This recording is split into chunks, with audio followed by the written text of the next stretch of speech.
Hello, welcome to Core Finance. I'm Matt Brown. I'm joined by Craig Erlam, who is a senior market analyst at Oanda. Craig, we're going to look at the Kiwi versus the dollar. Obviously, the Kiwi's a lot of kind of fundamental changes going on with elections and the like. Seems out of favour.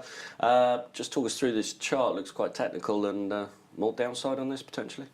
Well, like you say, I think the fundamentals have been a major driver with this, and I think what it's done is, in my view, I think it's speeded up a move that already started to materialise long before the elections.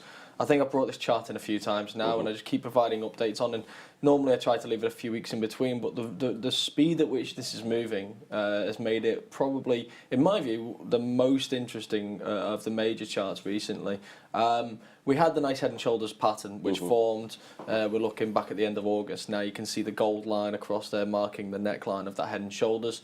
Then we had a brief break and a nice big retracement. That came back to a 61.8 fib level. It went slightly above it around the Fed meeting.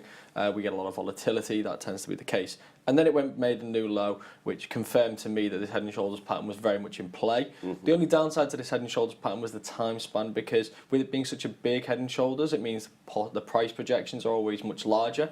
So you tend to have to wait a bit longer for these to play out. But what the election did is it created a lot of downside for the Kiwi dollar. New Zealand First Party being the kingmaker effectively in this election.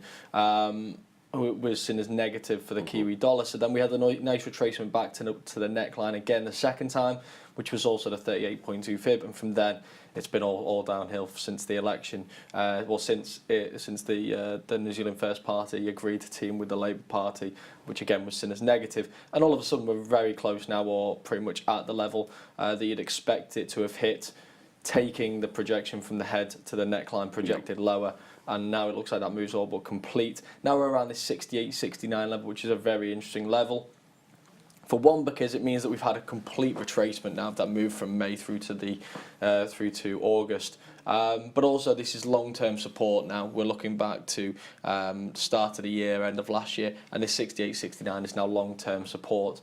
So should we break through here, that's a very bearish signal once again. Initial support around 67, then back maybe 65.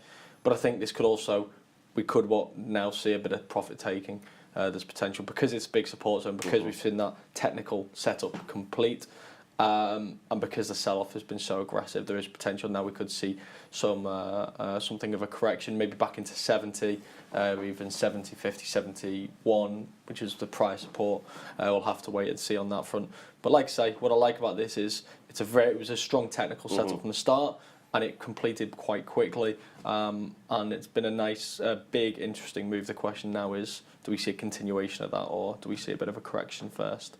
Craig, thank you very much. Thank you.